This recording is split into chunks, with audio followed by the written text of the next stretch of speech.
What would you say your trademark is, if you have one? Well, I guess the look I'm best known for is blue steel. What's that look like? It's Sunday morning on CBS, and here again is Jane Pauley. Ben Stiller is best known for his many comedy roles and for being an executive producer and director of the hit series Severance.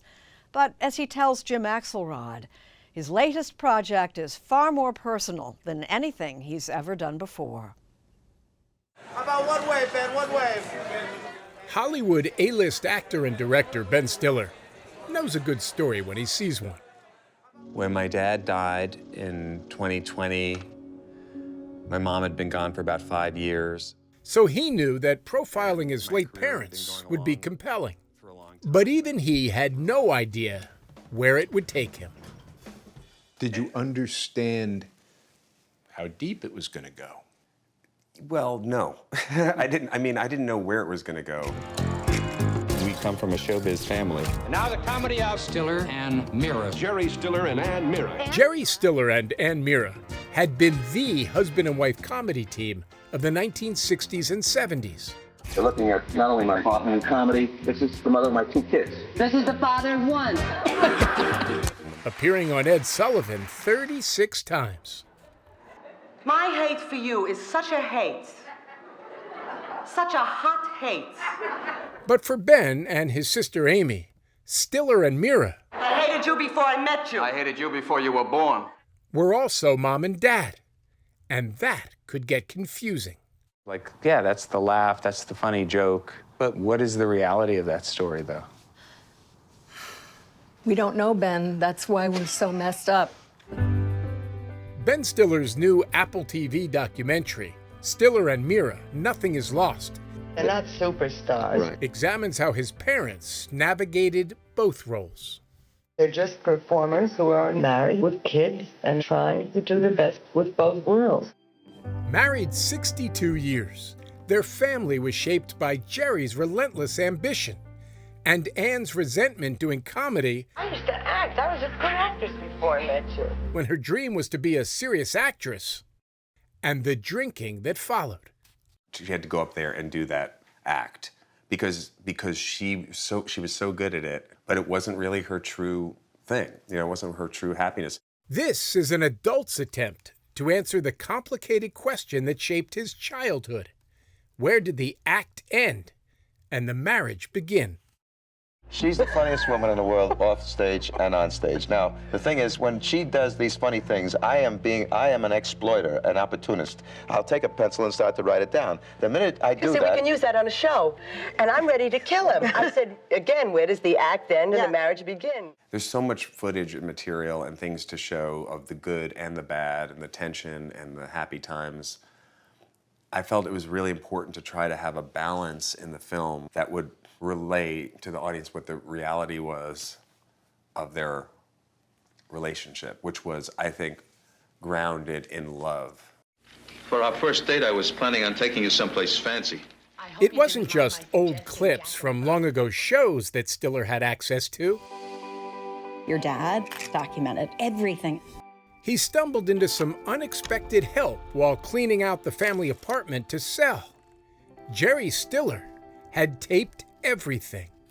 Success can get in the way of marriage. Box after box after box. He was secretly taping a lot of stuff. I had no idea that there were these sort of arguments and discussions that he had recorded. All right, you cook, but who has to clean it up? Me. You leave a mess. Did you hear stuff you had never heard before? All of it I'd never heard before. Yeah.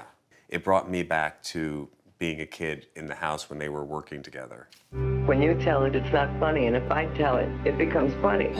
Ouch. For a filmmaker trying to figure it all out, Ben Stiller had struck gold. You know, there's a conversation where my dad talks to my mother about her drinking, and he confronts her about it. Was it important to you, in terms of understanding your dad, that you could hear him do that? Yeah.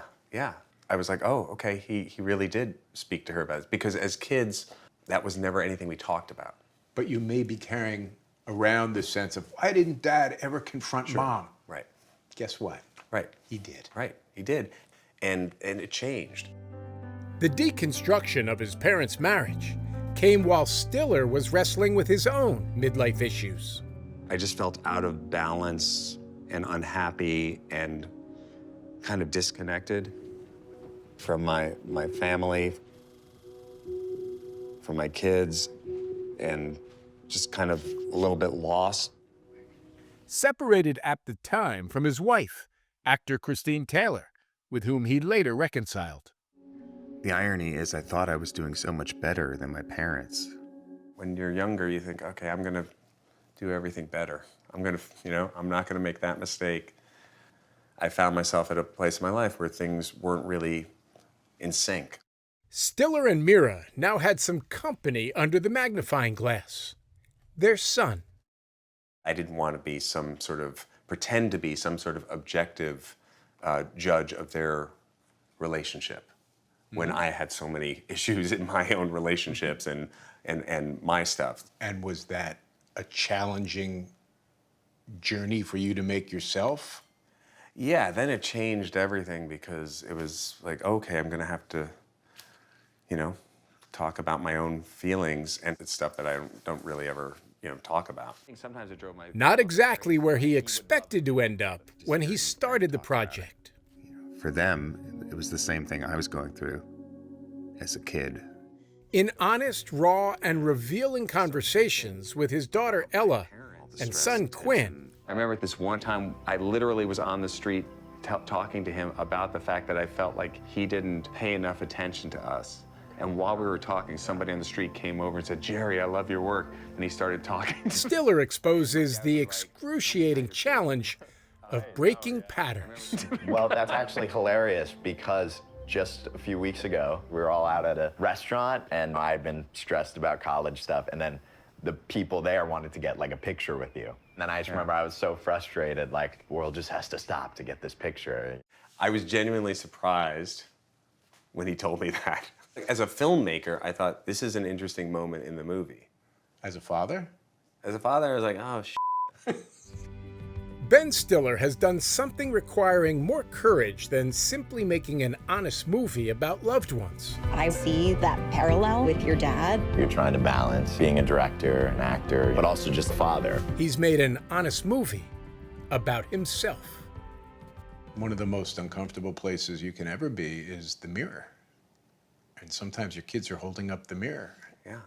It's kind of like, it is a bummer because I'm never going to go back, And that's helped him round the edges from his own childhood, finding the grace to give his parents by understanding he might need to seek some of his own. Where are you now in your relationship to your folks?